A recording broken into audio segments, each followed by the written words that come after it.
हुकूमत के जो तरीका कार हो रहा है बढ़ाने के, वो देख के दिल में क्या ख्याल आता है? देखिए, हमारा बड़ा अनोखा इलेक्शन था कि गूगल भी परेशान है कि रिजल्ट क्या है। आप गूगल पे जाए, यकीन करें वो भी बस कर गया कि रिजल्ट क्या है। और लेकिन मैं समझता हूं कि इसका बड़ा आसान हल है कि फॉर्म 47 जो है वो 45 से जीत गया। अच्छा सर, इसके बाद फॉर्म 47 है वो जीता हुआ है।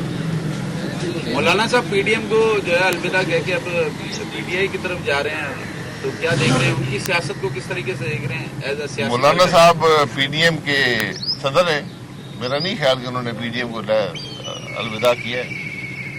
अच्छा शाहिद साहब, आप कह रहे हैं मौलाना फजल रहमान और जितनी भी दीनी जमातें हैं वो अल्लाह की बातें करते हैं और जो है उसके अलावा वो उलमाए कराम के सरबराह भी हैं, और तो इस दफ़ा जो है जितनी भी मजहबी जमातें हैं उनको भी जो है वोट इतना नहीं मिला, तो इसकी वजह आप धांधली समझते हैं या अल्लाह पाक की तरफ से उन पर नाराजगी समझते हैं? नहीं, मैं तो इतने दूर नहीं जाऊंगा, पहले ये पता करें वोट मिला किसको है, फिर वहां से आगे बात चलाते हैं जी। अच्छा शाहिद साहब, आप कह रहे हैं कि जो जिसके पास फॉर्म 47 है वो जीता हुआ है। असल झगड़ा तो यही है कि फॉर्म 45 और फॉर्म 47 में डिफरेंस है। देखिए, वो मैं यही कह रहा हूँ ना कि मुझसे आपने पूछा कि रिजल्ट क्या है, मैं तो यही कहूंगा कि जो 47 है वो जीत गया है, 45 हार गया है। और ये इलेक्शन कमीशन का कमाल है कि 47 पहले बन गया था, 45 बाद में आए। सर, इलेक्शन में हिस्सा ना लेके आपने इलेक्शन में हिस्सा नहीं लिया, क्या समझते हैं आपका बेहतर फैसला था?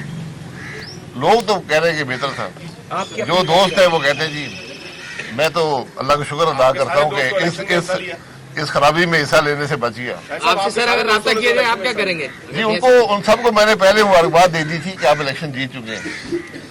सर आपसे अगर राब्ता किया जाएगा तो आप क्या करेंगे? किस बात पे राब्ता किया ये जाए? सब राब्ता करें आपसे? मैं नहीं हूँ, मैं कुछ हूँ अभी तक आपसे राब्ता किया किसी ने? नहीं, जरूरत नहीं है। मैं नहीं हूँ ना आजाद मतलब अभी राब्ता सिर्फ आजाद वालों से हो रहा है। भाई साहब, आप मौजूदा सूरत हाल में मुसलसल ये कह रहे थे कि अभी इलेक्शन ना करवाए जाए तो बेहतर है। अब कल तक तो ये सूरत हाल ये बन रही है कि कोई भी आगे नहीं बढ़ रहा हुकूमत बनाने के लिए, वो वफाकी हुकूमत बनाने से ग्रेस कर रहे हैं।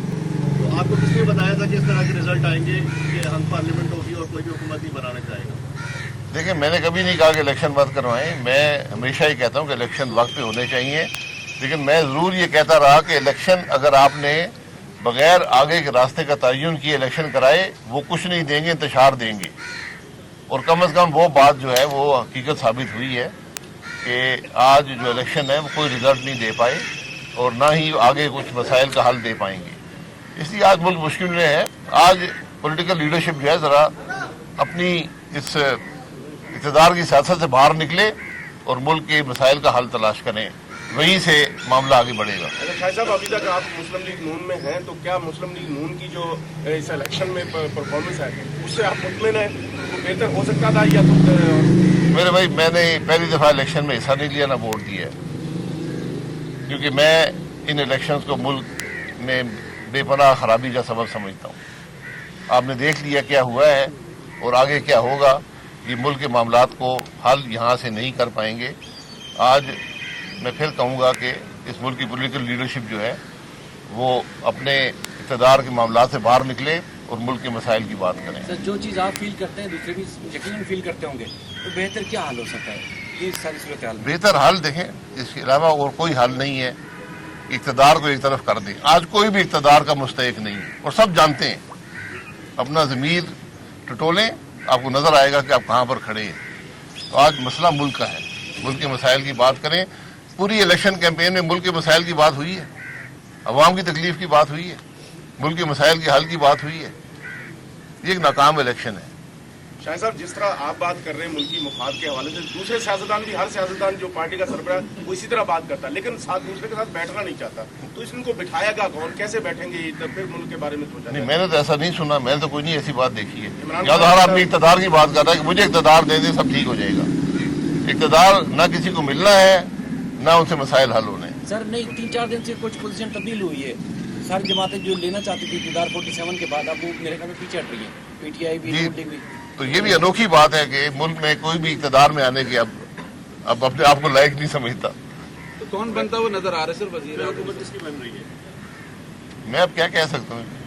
सर वैसे आप जो ज्यादा कॉम्प्रोमाइज करेगा वो बन जाएगा। सर इस लिहाज से तो काकड़ साहब की हुकूमत चलती रहनी चाहिए जी इस लिहाज से तो काकड़ साहब की काकड़ साहब तो आज तक तो कामयाब है, पहली ही टर्म गवर्नमेंट है। आजम बनने जा रहे हैं उमर अयूब, तो आप क्या समझते हो कामयाब वजीर आजम होगा उमर अयूब? पहले बनाए तो फिर बताएंगे कौन कामयाब होगा नहीं ज्यादा होगा। कॉम्प्रोमाइज कौन है? जो भी इन हालात में हुकूमत में आया, अगर सारी पॉलिटिकल जमातें सपोर्ट नहीं करेंगी मुल्क के मामलात हल नहीं हो सकते। ये बात ज़हन नशीन कर लें। सर ये आपके कुलीग रहे उमर अयूब भी और मियां शहबाज शरीफ तो आपकी पार्टी के सदर भी हैं, दोनों में से आपको लगता है कौन सा कॉम्प्रोमाइज ज्यादा है? मेरे पास तो वोट ही नहीं, किसको वोट दूं? अच्छा, कंप्रोमाइज किससे करना होगा सर, ये भी बता दीजिए।